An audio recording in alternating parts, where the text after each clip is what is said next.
Welcome to மனதோடு மனோ. இன்றைய நிகழ்ச்சிக்கு வரப்போகிற சீஃப் கெஸ்ட் ஒரு அற்புதமான பாடகி. அற்புதமான பாடகின்னா நார்மலாக யாராவது பாடினா அவங்க அந்த பாட்டு பாடினா ரொம்ப நல்லா இருக்கும் அப்படின்னு சொல்லுவோம். பட் இவங்க பேசினாலே ரொம்ப இனிமையாக இருக்கும். அந்த அற்புதமான குரலுக்கு சொந்தக்காரி the one and only Suchitra அவர்களை வருக வருக என்று வரவேற்கிறோம்.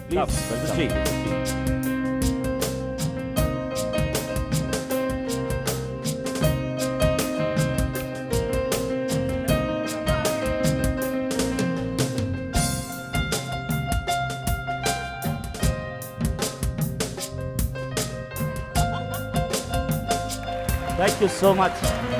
Thank you, Manona. அதாவது ஒரு அற்புதமான எந்த பேச்சு நீங்கள் பேசினாலும் பாட்டு மாதிரியே இருக்கு அப்படின்னு வெளியே பேச்சு பாடினா பேசுகிற மாதிரி இல்லைல்ல? இல்லை இல்லை, அது இன்னும் நல்லா இருக்கு. மனதோடு மனோவுக்கு வந்ததுக்கு ரொம்ப நன்றி சுச்சி. என்னை இன்வைட் பண்ணதுக்கு ரொம்ப நன்றி மனோனா. உங்கள் ஃபேமிலி யாராவது நல்ல கிளாசிக்கல் பேஸ்டு சிங்கர்ஸ் யாராவது இருக்காங்களா? எப்படி உங்களுக்கு இந்த குரல் வந்தது? என்னுடைய பாட்டிக்கு நிறைய இன்ட்ரெஸ்ட் உண்டு. என்னோட அத்தை டியூஷன் வச்சுருந்தாங்க, பாட்டு டியூஷன். அப்போ வந்து அவங்க மறைந்திருந்து கேட்கும் மர்மமா சமயக்கட்டிலேருந்து ஏதோ ஒன்று ரெண்டு கீர்த்தனை கற்றுனாங்க. ஸோ அதை எனக்கு தப்பு தப்பாக சொல்லி கொடுத்து ஆமாம் அத்தனை எல்லாம் சுண்டலுக்கு பாடணுமே வருஷம் வருஷம் அதுக்கு ஒன்று கீர்த்தனை ஒன்று ரெண்டு வேணும். தப்பு தப்பாக சொல்லி கொடுத்து அதுதான் எங்கள் வீட்டுக்கு ஒரு கிளாசிக்கல் பேக்ரவுண்டாக அவ்வளோதான் இருந்தது. எங்கள் அப்பா பஜன்ஸ் நிறையா சாய்பாபா பஜன்ஸ் பாடுவார். பட் சுச்சி பாடுவாங்க அப்படின்றது எப்போ கண்டுபிடிச்சாங்க? எந்த ஏஜில்? நான் ஐ திங்க் 7th ஸ்டாண்டர்டில் இருந்தபோது என்னுடைய பாட்டு டீச்சர் ரேணுகா கிரிஜன் அப்படின்னு பவன்ஸ் வித்யா மந்திர் கிரிநகர் கொச்சின் அவங்க கண்டுபிடிச்சு. ஆக்சுவலி நான் டான்ஸ் கிளாஸில் சேர்ந்தேன். அம்மா நீங்கள் தயவு செஞ்சு வேறு ஏதாவது கிளாஸில் சேருங்க என்னை அனுப்பிச்சிட்டாங்க அந்த கிளாஸ்லேருந்து. ஸ்கூல்லேயே அவ்வளோ நல்லா ஆடினேன், அவ்வளோ நல்லா ஆடினேன். ரொம்ப ஸ்டேஜெலாம் தரையெல்லாம் அதிர்ந்து ஸ்கூல்லேயே இடிஞ்சு விடுற மாதிரி ஆடிட்டேன். அதிகமாக பாட ஆரம்பிச்சது எந்த ஏஜ்லேருந்து? ஸ்கூலில் என்னை தனியாகவே பாட விடல, எப்போவுமே கும்பலோட கோவிந்தா தான். பேட்ரியாட்டிக் சாங் காம்படிஷன்ஸ் எல்லாம் இருக்கும்ல, அதுக்கெல்லாம் அமிச்சு ப்ரைஸ்லாம் வாங்கிட்டு வருவேன். நான் கொஞ்சம் குள்ளான்றதுனால ஃப்ரண்ட் ரோவில் நிற்க வைப்பாங்க, அவ்வளோதான். அதனால நான் பாடின மாதிரியே நடிக்க வேண்டியது. காலேஜில் தான் உண்மையிலேயே மாருவானியோஸ்னு ட்ரிவாண்ட்ரமில் ஒரு காலேஜ் இருக்குது, உங்களுக்கு தெரியுமா? கேரளாவில் மியூசிக்னால் ரொம்ப பெரிய பெரிய தீவிர அசுர ரசிகர்கள்னு சொல்லலாம். பிகாஸ் நம்ம ஒரு தப்பாக பாடினா கூட மன்னிக்கவே மாட்டாங்க அந்த அளவுக்கு. ஸோ அங்கே வந்து காலேஜ் ட்ரூப்பில் பாடி பாடி தான் ஓரளவுக்கு இந்த பாட்டுன்ற பாட்டை மேபி ஒரு கரியராக எடுத்துக்கலாம். அது காலேஜ் ஆர்கெஸ்ட்ரா வந்து ராக் மியூசிக் கிடையாது. பட் அதை தவிர ட்ரிவாண்ட்ரமில் நிறைய ராக் மியூசிக் குரூப்ஸ் இருந்தது. அங்கே ராக் மியூசிக் நிறைய விரும்புவாங்க ஆடியன்ஸு. ஸோ அந்த ராக் குரூப்ஸில் இன்ஸ்பயர் பண்ணி நீங்கள் பாடிய பாடல்கள் ஹிந்தியா, தமிழா, மலையாளமா? ஒரு ராக் குரூப்னா என்னவா இருந்தாலும் ஒரு ஆடியன்ஸ்க்கு ஃபுல்லும் இங்கிலீஷில் பாடினா வேலைக்கு ஆகாதுங்க. ஒன்று ரெண்டு தமிழ், மலையாளம், ஹிந்தியெல்லாம் மிக்ஸ் பண்ணும். ஸோ அப்போ வந்து ஆர்டி பர்மன் அவர்களுடைய சாங்ஸ் நிறையா அந்த குரூப் யூஸ் டு பிளே. அதில் இந்த பியா தூன்ற பாட்டு என்னோட ஆஸ்தான பாட்டாக இருந்தது. அது அது பாடுங்களேன் ப்ளீஸ். ஷூர்.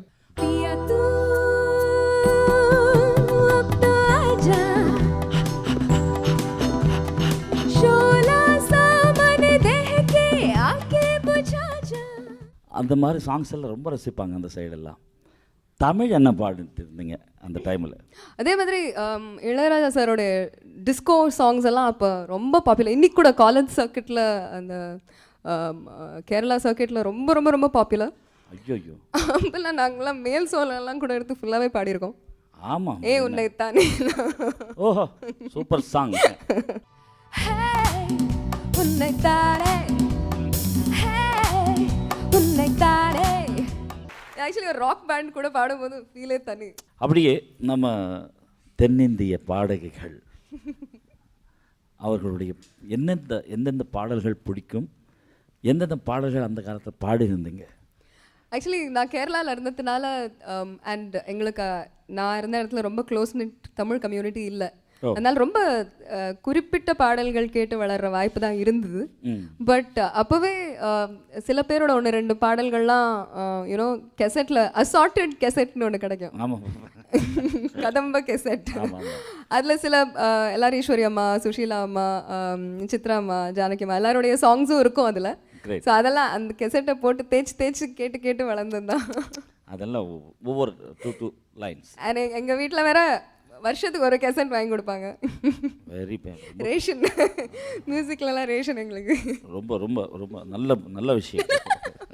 ராசாவே உன்னை நம்பி இந்த ரோசா பூ இருக்குதுங்க.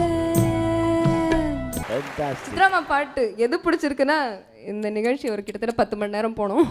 இந்த ஸ்டைல் ஆஃப் சிங்கிங் நீங்கள் பாடும்போது இன்னும் பிரமாதமாக இருக்கு. இல்லை என்ன வச்சு காமெடி கிமெடி பண்ணலையே. நம்ம பேசிட்டு இருந்த முதல் பாடல் எப்படி வாய்ப்பு வந்தது, யார் அதுக்கு காரணமாக இருந்தாங்க? காரணம் டிமி தான். டிமத்தி மதுகர் தில் படத்தில் பாடியிருக்காரு. அவர் ஒரு ரொம்ப பிரபல ராக் மியூசிஷியன் சென்னையில். அவர் கூட நிறைய கான்சர்ட்ஸ் பண்ணிட்டு இருந்தாங்க சென்னைக்கு வந்த புதுசில். அவர் தான் ஹாரிஸ் ஜெயராஜ் சார்கிட்ட என்னை அறிமுகப்படுத்தினார். கிரேட். அவருக்கு வந்து இப்போ கூட மாயா பான் மசாலா அப்படின்னு ஒரு ஆடுக்காக தான் அவருக்கு முதல்ல பாடினேன். முதல்ல வெளிவந்த பாடல் கூட அவரோடது தான், லேசா லேசா படத்தில். சித்ராமா கூட சேர்ந்து பாடின கொஞ்சம் அங்கங்கே பாடினது. பட் ஐ திங்க் என்னுடைய வாய்ஸ் ஓரளவுக்கு ரெக்கக்னைஸ் ஆனது உயிரின் உயிரே. அந்த அர்த்தமுள்ள லிரிக்ஸ் அதில் தான். மேல் பார்ட்ஸ் ஃபீமேல் பார்ட்ஸ் எல்லாம் படிச்சு. ஆக்சுவலாக என்ன லாங்குவேஜ் அது? அது ஜப்பான் நாட்டில் மார்கழி மாதத்தில் கன்னி பெண்கள் காலையில் எந்திரிச்சு மொட்டை மாடி போய் சூரியனை பார்த்து கோலம் பாடும்போது பாடுற பக்தி பாடல். அதுக்கு அடுத்ததாக பரத்வாஜ் சார் என்னோட முதல் சோலோ வாய்ப்பு கிடைச்சது அவர்கிட்ட இருந்து தான். Very good. ஜே படத்துல மே மாசம் 98 அப்படின்ற பாட்டு. மே மாசம்க்கு அப்புறம் சிக்னிஃபிகன்ட் சாங்ஸ்னு சொல்ல பெருசா இல்லை. ஸோ மனதோடு மனோனா கொஞ்சம் மனசு திறந்து பேசலாம்ல. நிறைய பேர் என்னை ரைட் ஆஃப் பண்ணிட்டாங்க அந்த டைமில், ஒன் ஹிட் வண்டர் அப்படின்ட்டு. ஒரு பாட்டு ஹிட் ஆச்சு, அதுக்கப்புறம் ஏன்னா எனக்கு கிளாசிக்கல் பேக்ரவுண்டும் கிடையாது. அண்ட் 2 பேருக்கு நான் கண்டிப்பாக தேங்க்ஸ் சொல்லியே ஆகணும். என்னோடய கரியர் ஓரளவுக்கு ரிசரெக்ட் பண்ணி என்னை மறுபிறவி ஆல்மோஸ்ட் கொடுத்ததுக்கு. ஒன்று மணி சர்மா சார், இன்னொன்று சிம்பு. ஃபைனலி பிகாஸ் சிம்பு எப்படி தெரில, என் வாய்ஸ் எங்கே நோட்டீஸ் பண்ணாருன்னு தெரில. பட் என்னோட ஃபர்ஸ்ட் பிரேக் த்ரூ குத்து ஹிட்னு சொல்கிறதுக்கு மன்மதன் படத்தில் சிம்பு தான் யுவன்ட்ட கலந்து பேசி 2 பேரும் சேர்ந்து எடுத்த முடிவு தி மேட் மீ சிங் என்னாசை மைத்திலியே. மணி சர்மா சாருடைய செக்மெண்ட்டுக்கு நீங்கள் வரணும். மணி சர்மா சார்கிட்ட தெலுங்கு எவ்வளவோ பாடிருக்கீங்க, தமிழில் பாடிட்டு அதுக்கப்புறம் தெலுங்குக்கு போகலாம். டோலு டோலு என்ன ஒரு அற்புதமான பாட்டு. அது ஆக்சுவலி நான் தமிழும் தெலுங்கும் கலந்தே பாடுறேன் மனோனா. பிகாஸ் அது ஒரிஜினலி நான் அவருக்காக தெலுங்குல பாடினது. இப்போ நான் அதுக்கு முன்னாடி ஒன்று சொல்லியே ஆகணும். எனக்கு இப்போ வந்து நிறைய பேர் சொல்கிறாங்க அவங்க இளையராஜா ஸ்கூல் ஆஃப் மியூசிக்லேருந்து கிராஜுவேட் பண்ணவங்க, ரஹ்மான் ஸ்கூல் ஆஃப் மியூசிக். அது மாதிரி நான் மணி சர்மா ஸ்கூல் ஆஃப் மியூசிக்கோட கிராஜுவேட்னு சொல்கிறதுல ரொம்ப ரொம்ப பெருமைப்படுறேன். அவர் தான் எனக்கு ஒரு சிங்கராக எனக்கு குரூப் பண்ணினது அவர் தான். அது வரைக்கும் நிறைய பாடியிருக்கேன். இந்த வாய்ஸில் என்ன ஸ்பெஷாலிட்டி இருக்குது? ஆமாம், என்ன டோன், என்ன டோன் எனக்கு கரெக்டு, எந்த ஸ்கேலில் பாடினா என்னோட டோனோட அழகு ஃபுல்லாக வெளியே வரும்.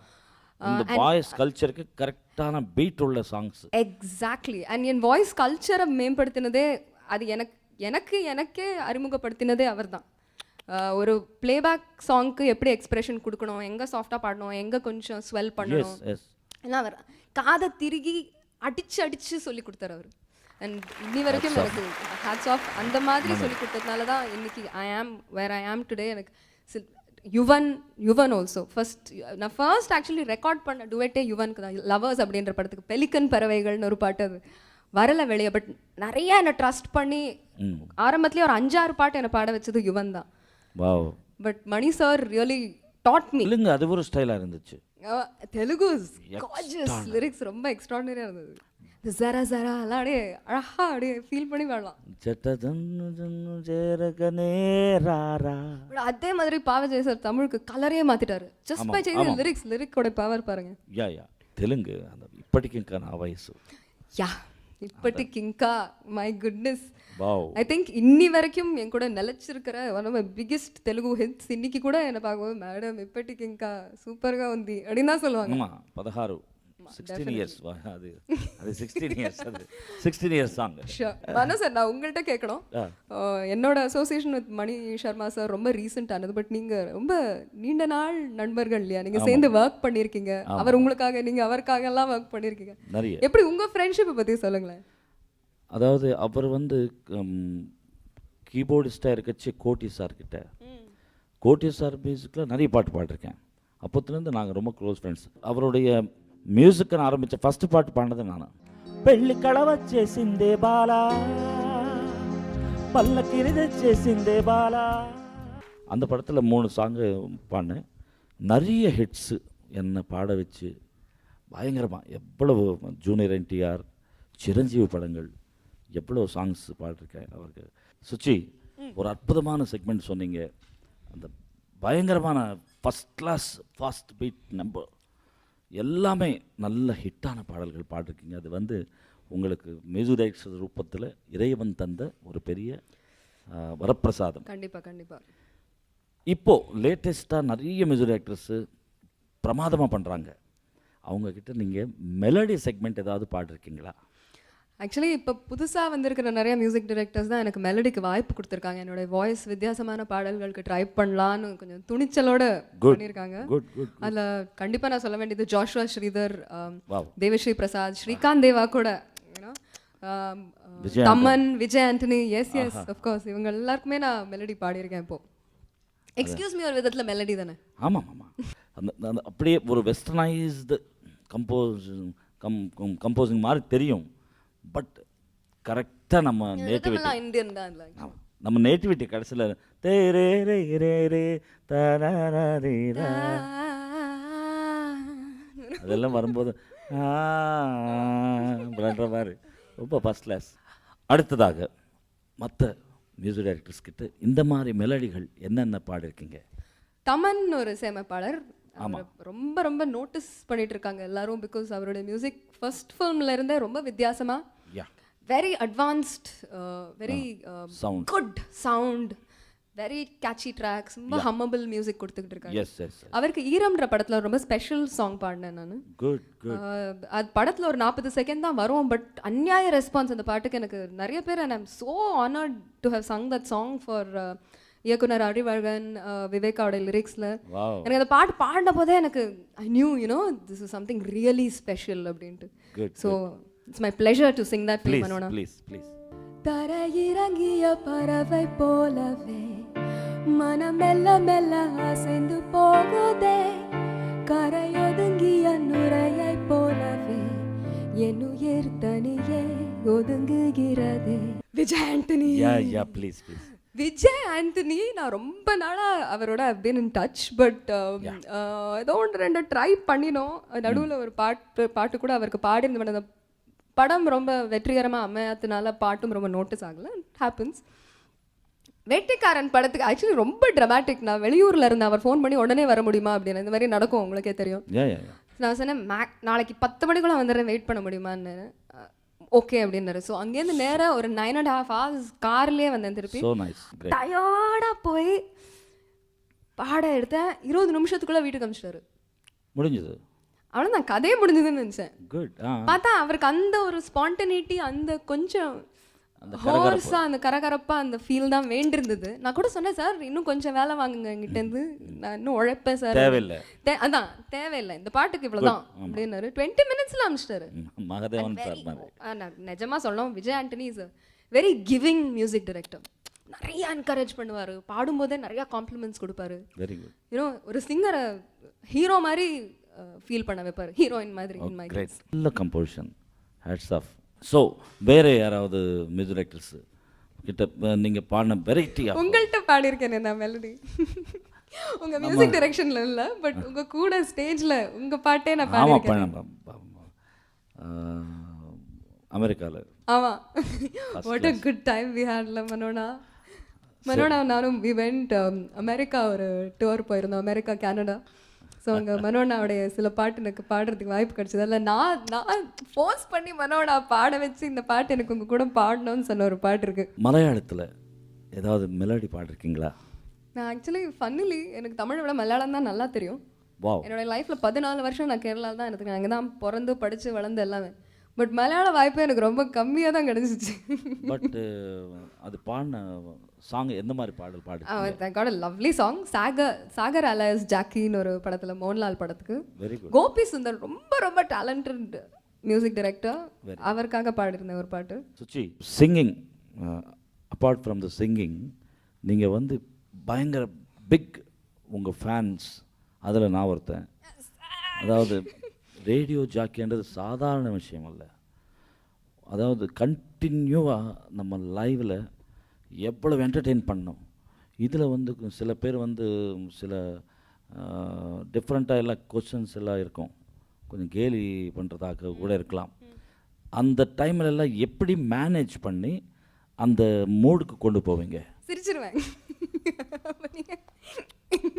இல்லை, பட் நீங்கள் சொல்கிற மாதிரி ஆக்சுவலி நீங்கள் சொன்னதுக்கு நேர்மாறாக நான் சொல்ல விரும்புகிறேன். ரேடியோ ஜாக்கின்றது சாதாரண விஷயம். அது நம்ம சாதாரணமாக நான் உங்கள்கிட்ட பேசுகிற மாதிரி, இல்லை நம்ம ஒரு ஃப்ரெண்டுகிட்ட பேசுகிற மாதிரியோ அந்த மாதிரி பேசினா தான் ஐ திங்க் சஸ்டெயினபிளும் கூட, பிலீவபிள். கேட்குற ஆள் வந்து சரி நம்மள்ட்ட தான் இந்த ஆள் பேசுகிறாருன்னு நம்புவாங்க. நமக்கு ஒரு ஃப்ரெண்டாக இருக்கக்கூடிய பொண்ணு இது அப்படின்னு நம்புவாங்க. நம்ம ரொம்ப ஸ்டைலாக ஸோ வாட்ஸ் அப் அப்படின்லாம் போட்டு பேசணும்னா சரி ஏதோ யார்கிட்டயோ பேசுகிறாங்க போல இருக்கு, நாமளும் கேட்டுட்ருக்கோம் அப்படின்ற ஒரு ஃபீலிங் தான் வரும் லிசனருக்கு. உடனே கலாட்டா பண்ண ஆரம்பிப்பாங்க. கலாட்டா பண்ணால் கேட்பாங்க. பட் அந்த மாதிரி ரேடியோ ஜாக்கிங்கான ஆயுள் கொஞ்சம் கம்மி அப்படின்னு என்னுடைய தாழ்மையான கருத்து. அது மட்டும் இல்லை, அதில் வந்து என்டர்டெய்னிங்கை கொண்டு போகிறது ரொம்ப கஷ்டமான ஒரு ஜாப். ஏன்னா அதில் வந்து எல்லாருக்கும் எல்லா பாட்டு பிடிக்காது, ஒவ்வொருத்தருக்கும் ஒவ்வொரு ஸ்டைல் சாங்ஸ் தான் பிடிக்கும். பட் அந்த டைமில் நம்ம கொடுத்ததில் அது பீக்காக இருக்கணும், அது எப்படி கொண்டு போகணுன்றது தான் பெரிய கஷ்டமான ஒர்க்கு. இதை விட இன்னும் கஷ்டமான தொழில் என்னென்னா டப்பிங் சொல்கிறது. அதில் நானும் இருக்கேன். அதாவது சூப்பர் ஸ்டார் அவர்களுக்கு தெலுங்கில் எல்லா படத்துக்கும் நான் தான் பேசுவேன். 2 படம் கமல் சாருக்கு பேசியிருக்கேன். நீங்கள் இங்கே இருக்கிற டப்பிங் ஆர்டிஸ்ட் எல்லாம் ஒரு யூனியனாக தனியாக வந்து பேசிக்கிட்டு இருக்காங்களா? சுச்சி வந்து எங்களுக்கு வேறு வந்து ரொம்ப வீட்டுக்கு அமிச்சாச்சு எங்களை எல்லாம். இல்லை, என்னை பற்றி அப்படி சொல்ல மாட்டாங்க. இன்னும் சில பேர் இருக்காங்க ரொம்ப அந்நியாயத்துக்கு டப்பிங் மீட்டர் போட்டு தள்ளிட்டு இருக்காங்க, அவங்கள பற்றி தான் சொல்லுவாங்க.